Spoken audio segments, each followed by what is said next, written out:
Welcome back to the Development Catalyst Studio. In our last session, we explored what a theory of change is and why it's a game changer for planning and evaluating programs. If you missed it, be sure to check it out. Today, we're diving into the how, a practical, step-by-step guide to building your own theory of change. By the end of this session, you'll have the tools to transform your big ideas into real impact. So, let's roll up our sleeves and get started on this exciting journey. Everything starts with the end goal. What's the change you want to see? It has to be specific, measurable, and inspiring. For example, if you're working in education, a strong goal could be 90% of students in this community will achieve fluency in reading by the end of primary school. This goal is not only clear, but also sets a high standard for success. Now take a moment to reflect. What's your big vision? What is the ultimate change you are passionate about achieving in your field? Now that you know where you're going, let's work backwards. What needs to happen to reach your goal? Think of these as the building blocks, the essential conditions that must be in place. For our literacy example, key preconditions could be access to books, well-trained teachers, and parental support.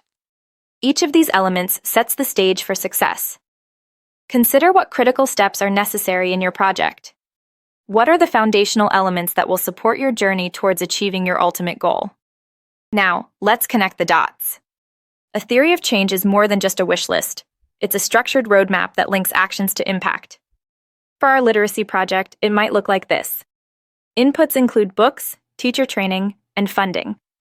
Activities involve reading programs and teacher workshops. Outputs are the number of students engaged.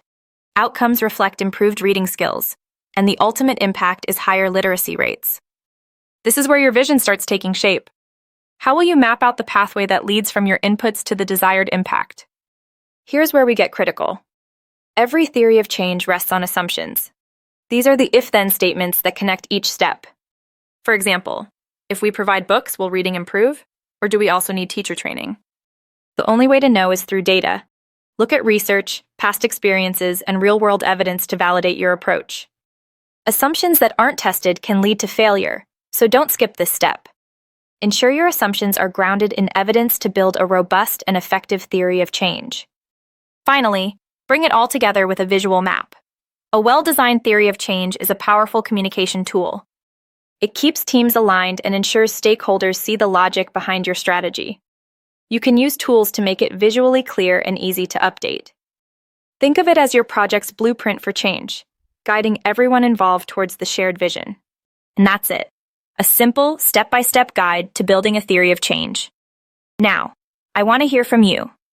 What's a project you're working on that could benefit from this approach? Drop it in the comments. If you found this useful, don't forget to like, subscribe, and share. See you in the next video, where we'll tackle common pitfalls to avoid in a theory of change. Until then, keep designing change that matters.